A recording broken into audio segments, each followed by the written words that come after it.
ചേട്ടാ നമ്മുടെ കുളിർമ തനിമ കുളിർമ നമ്മൾ അവിടെ നോക്കുന്നില്ല, ഞങ്ങളുടെ ഏരിയ നോക്കുന്നത്, ഞങ്ങളുടെ പ്രദേശം ഞങ്ങൾ അതാ നോക്കുന്നത്. സമയം സംഘടന തുടങ്ങിയിട്ട് കുറച്ചു നേരമായി.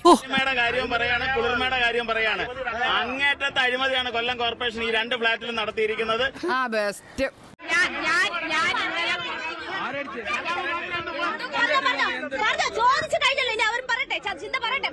ഉത്തരം പറഞ്ഞിട്ട് മുറിക്കാ മതി. നിങ്ങൾ ഒന്നും ചെയ്തില്ല. ഒരു തലമുറയുടെ കാലം അത്രയും നിങ്ങൾ വേസ്റ്റ് ആക്കി. അതായത് 25 കൊല്ലം 25-30 കൊല്ലം നിങ്ങൾ വേസ്റ്റ് ആക്കി എന്നാണ് പറയുന്നത്. ഞാൻ പറയാനുള്ളത് മുഖത്ത് നോക്കി പറയും. അതെന്റെ ചെറുപ്പം മുതലുള്ള ശീലമാണ്.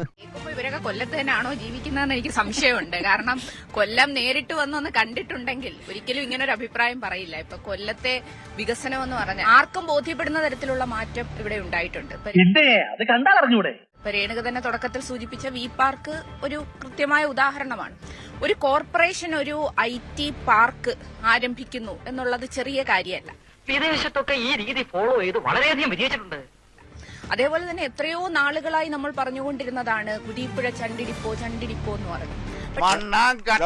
പക്ഷെ ഇപ്പൊ നമുക്ക് അവിടെ കാണാൻ കഴിയുന്നത് അത് പൂർണ്ണമായും ബയോമൈനിങ്ങിലൂടെ അവിടെ ഉണ്ടായിരുന്ന വേസ്റ്റ് എല്ലാം മാറ്റി നീക്കം ചെയ്ത് സുന്ദരമായ പ്രദേശമായി പൂന്തോട്ടമായി അവിടെ IT പാർക്ക് തുടങ്ങാൻ പോകുന്നു.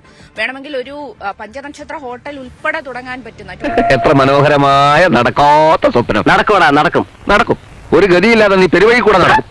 ഇപ്പൊ ചെറുപ്പക്കാർക്ക് തൊഴിലവസരം കൊടുക്കുന്ന കാര്യമായാൽ സ്കിൽ ടെക് ദീപങ്ങൾ ഉൾപ്പെടെയുള്ള പദ്ധതി. അടുത്ത അംഗനവാടികൾ കണ്ടാൽ നമുക്കറിയാം ഹൈടെക് ആക്കി മാറ്റുകയാണ്.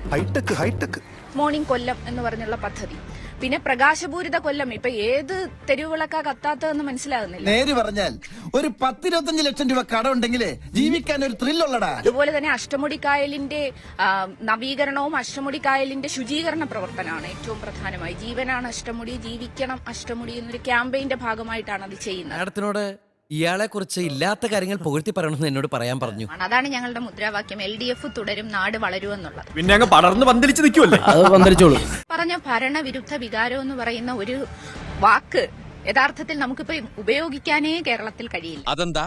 കാരണം നവകേരള പ്രഖ്യാപനം കൂടി വന്നിരിക്കുന്നതിന്റെ ഭാഗമായിട്ട് ജനങ്ങൾ ഈ ഭരണത്തിൽ ഓരോ ജനങ്ങൾക്കും ലഭ്യമാകുന്ന ജനക്ഷേമ പ്രവർത്തനങ്ങളിൽ പൂർണ്ണമായും തൃപ്തരാണ് എന്നുള്ളത് മനസ്സിലാക്കണം. സ്വന്തം കാര്യം പറഞ്ഞാൽ മതി കേട്ടോ. അപ്പൊ കറണ്ട് കട്ട്, പവർ കട്ട്, ഈ 10 വർഷങ്ങളിൽ ആ പവർ കട്ട് ഉണ്ടായിട്ടില്ല. ക്ഷേമ പെൻഷൻ കുടിശ്ശികയായി കിടന്നതാണ് 18 മാസം. ആ കുടിശ്ശിക പൂർത്തീകരിച്ച് വർദ്ധിപ്പിച്ച് ഇപ്പോൾ 2000 രൂപയാക്കി നൽകുകയാണ്. ഓ അങ്ങനെയാണല്ലേ? അപ്പൊ ഈ മാസം കയ്യിലേക്ക് കിട്ടിയത് കഴിഞ്ഞ മാസത്തെ 1600-ഉം ഇമാസത്തെ 2000-ഉം കൂടെ ചേർത്ത് 3600 രൂപയാണ്. ഇപ്പൊ വീട്ടമ്മമാരുടെ പെൻഷൻ തെരഞ്ഞെടുപ്പ് സ്റ്റണ്ടാണെന്നൊക്കെ ഒരിക്കലും പറയാൻ പറ്റില്ല. കാരണം ഞങ്ങളുടെ പ്രകടന പത്രികയ്ക്കകത്ത് ഞങ്ങൾ പറഞ്ഞിരുന്നത് 2500 രൂപയാക്കുമെന്ന്. 4 വർഷം അതെങ്ങനെ പാഴാക്കി? അപ്പൊ അങ്ങനെ ഓരോ മേഖലയിലും കുടുംബശ്രീ മേഖലയ്ക്കകത്ത് ആശാവർക്കർമാരുടെ ജീവിതത്തിനകത്ത് ഇടപെടുന്നതിനകത്ത് നടത്തുന്ന പ്രവർത്തനങ്ങൾ. അപ്പൊ ഇതെല്ലാം ഭരണവിരുദ്ധ വികാരം എന്ന് പറഞ്ഞൊരു കാര്യമേ ഇല്ല. എപ്പോഴെങ്കിലും നമുക്കിപ്പോ വിലക്കയറ്റത്തെ കുറിച്ച് പറയാൻ പറ്റുന്നുണ്ട്? ഞങ്ങളൊന്നും കാണുന്നുമില്ല, കേൾക്കുന്നുമില്ല. ഈ ഓണം കഴിഞ്ഞല്ലോ, ഒരു പട്ടിണി സമരം. എന്തായാലും അടുത്ത ഘട്ടത്തിൽ നമുക്ക് പ്രേക്ഷകർ അല്ലെങ്കിൽ മറ്റു വലിയ മാറ്റമാണ് ഇവിടെ ഉണ്ടാകുന്നത്. വിലക്കയറ്റം എന്താണ്, പ്രശ്നം എന്താണ് എന്നത് അവർ കൂടി വിലക്കയറ്റത്തിന്റെ കാര്യത്തിലൊക്കെ അവർക്ക് കൂടി പറയാൻ പറ്റും. പിന്നെ എല്ലാം പറഞ്ഞു പോലെ എന്ത് അല്ല ഞങ്ങൾ പോയിട്ട് പിന്നെ വരാം. ചേട്ടാ നമ്മുടെ കുളിർമ തനിമ കുളിർമ നമ്മൾ അവിടെ നോക്കുന്നില്ല, ഞങ്ങളുടെ ഏരിയ നോക്കുന്നത്, ഞങ്ങളുടെ പ്രദേശം ഞങ്ങൾ അതാ നോക്കുന്നത്. ഇന്ന് എനിക്ക് രണ്ടിലൊന്നും അറിയണം. കുറച്ച് നാളായി നീ ഞങ്ങളായിട്ട് കുരങ്ങ് കളിപ്പിക്കാൻ തുടങ്ങി. എന്റെ വീട് പോയല്ലേ, ഞാൻ അവർക്ക് വേണ്ടി ഇവിടെ സമരം ചെയ്തത്. ഞങ്ങൾക്കെതിരെ കേസ് എന്തേ സഖാവിന് പറയാമല്ലെന്നുള്ളത്. ഈ വീട് പോയി, സഖാവിന്റെ വീട് മുമ്പിലല്ലേ എത്ര വീട് പോയി. ഒരാൾക്ക് കൊടുക്കാൻ പറ്റിയിട്ടുണ്ട്. നിങ്ങളുടെ MLA ഈ ഏരിയ വന്നിട്ടുണ്ടോ? നിങ്ങൾ പറയുന്നിടത്തല്ലോ കാര്യങ്ങൾ. അല്ല, ഈ വീട് പോയവർക്ക് മുഴുവനും വീട് കൊടുക്കാൻ ഗവൺമെന്റ് തീരുമാനിച്ചിട്ടുണ്ട്. ഇല്ല, നിങ്ങൾ പറയുന്നതിനകത്ത് ഭയങ്കര മോശമായ സമീപനമാണ്. ഈ കേരളത്തിലെ ജനങ്ങളെ സുരക്ഷിതമായി ജീവിക്കുക. അത് തെമ്മാടിത്തരമല്ലേ? അതങ്ങനെ വിടാൻ പറ്റുമോ ബ്രദർ? അതെങ്ങനെ വിടാൻ പറ്റും? തെമ്മാടത്തിനെന്ന് ഒരിക്കൽ പറഞ്ഞാൽ മതിയോ? ഇവിടെ എന്താ ചോദിക്കാൻ പറയാനോ ആളില്ലേ? കടയ്ക്ക് തീ പിടിച്ചാൽ പ്രത്യേകം ഈ പദ്ധതി എവിടെ കൊടുത്തുള്ള ഒരാൾക്ക് കൊടുത്തു. വാക്കുകൾ സൂക്ഷിച്ച് പ്രയോഗിക്കണം. സൂക്ഷിച്ചോടത്തോളം മതിയായി. ചേട്ടാ, നമ്മുടെ ഇവിടുന്ന് പള്ളിത്തോട്ടത്ത് അങ്ങോട്ട് പോയാൽ കോർപ്പറേഷൻ തന്നെ വെച്ചുകൊടുത്ത ഫ്ളാറ്റുകളുണ്ട്. അതുപോലെ തന്നെ നീലിമ, കുളിർമ തുടങ്ങിയ ഫ്ളാറ്റുകൾ ഇവിടെയുണ്ട്. മത്സ്യത്തൊഴിലാളി സുഹൃത്തുക്കൾ അതുപോലെ തന്നെ ഞാൻ പറയട്ടെ, നിങ്ങളുടെ മുമ്പിൽ നടന്ന സംഭവം അയ്യോ ഞാനോ മനസ്സാ വാചാ കർമ്മണ വേണ്ട. ഞാനൊരു കാര്യം പറയാം. എവിടെ ആരടിച്ചെന്ന് അതിന് ആശാനെ പറ്റി അല്ലല്ലോ പറഞ്ഞു, പിന്നെ ആശാൻ ഇത്ര ദണ്ണം. ചുമ്മാരി എന്റെ അടുത്ത് താമസിക്കുന്ന കൊച്ചാ. എന്റെ അടുത്ത് ആരടിച്ചെന്ന് ഇവിടെ ഒരു മനുഷ്യനും ആരെ അടിച്ചിട്ടില്ല. 9.5 വർഷം കൊണ്ട് സുഭിക്ഷമായി. ഒന്നും മിണ്ടാണ്ടിരിക്കന്റെ പ്രേമദാസൻ പണ്ടാറക്കാല എന്നാണ് ഞാൻ ഉദ്ദേശിച്ചത്.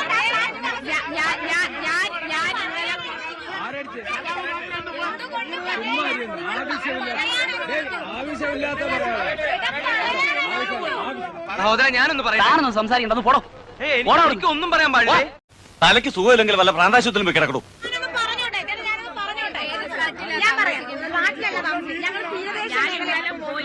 പഴയ മത്സ്യ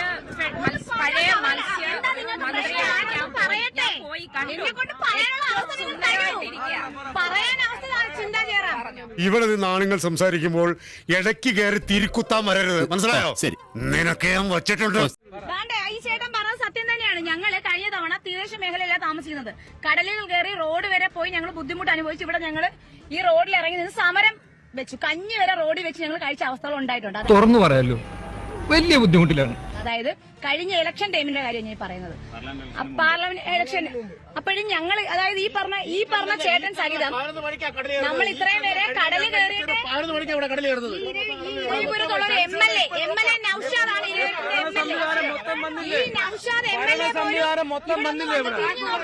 മന്ത്രി അതിന് ശേഷമുള്ള മാറ്റമൊക്കെ ഞാൻ കാണുന്നുണ്ട്.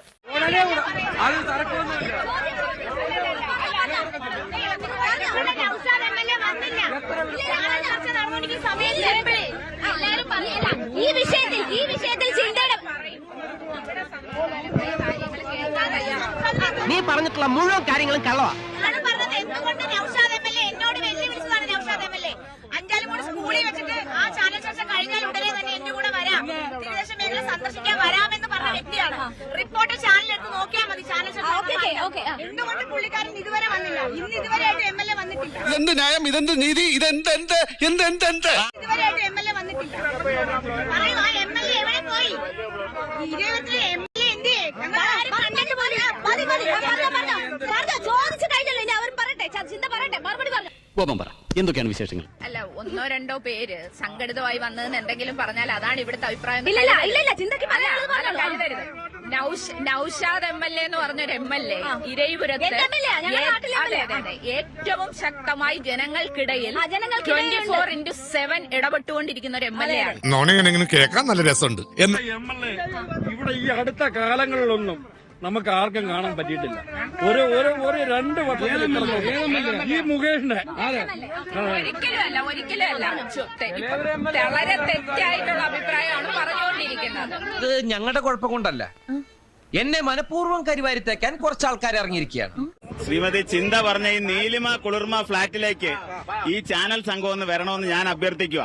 കാരണം അവിടെ ഒന്നാമത്തെ പ്രശ്നം സെപ്റ്റിക് ടാങ്ക് നിറഞ്ഞിട്ട് നടക്കാൻ വയ്യാത്ത അവസ്ഥ. അല്ല 2 ആ വീടുകൾക്കകത്ത് അടുക്കളയിലും ബാത്റൂമിലും ഉൾപ്പെടെയുള്ള ഭാഗത്ത് അടുക്കളയിലും ബാത്റൂമിലും ഉൾപ്പെടെയുള്ള ഭാഗത്ത് അതിങ്ങനെ എന്താ പറയുന്ന ചിതൽപുറ്റ് പൊഴിഞ്ഞു വീഴുന്ന കണക്ക് പൊഴിഞ്ഞു വീണോണ്ടിരിക്കുകയാണ് ആ ഫ്ലാറ്റ്. ഭയങ്കര മനസ്സ് സങ്കടത്തിൽ സന്തോഷ്, ഭയങ്കര മനസ്സ്. നീ എന്നെ പറ്റിച്ചതാണ് ഫ്ലാറ്റ് ഞാൻ ഇന്നലെ പോയി കണ്ടതാണ്. നീലിമയുടെ കാര്യവും പറയാണ്, കുളിർമയുടെ കാര്യവും പറയാണ്. അങ്ങേറ്റത്തെ അഴിമതിയാണ് കൊല്ലം കോർപ്പറേഷൻ ഈ 2 ഫ്ളാറ്റിലും നടത്തിയിരിക്കുന്നത്. മതിയായ ഡ്രെയിനേജ് സൗകര്യം ഇല്ല. അവിടുത്തെ സെപ്റ്റിക് ടാങ്ക് നിറഞ്ഞ് കവിഞ്ഞൊഴുകി ആളുകൾക്ക് ജീവിക്കാൻ പറ്റാതെ പകർച്ചവ്യാധി ഉണ്ടാകുന്ന സാഹചര്യം അവിടെ ഉണ്ടായിരിക്കുകയാണ്. നിങ്ങൾ വരാമെങ്കിൽ ഞാൻ കാണിച്ചു തരാം. കേരളത്തിന്റെ തലയിലെഴുത്ത് ഇതാണെങ്കിൽ കേരളത്തിലെ ഒരു സാധാരണ പൗരന്റെ കാര്യം പറയാനുണ്ടോ?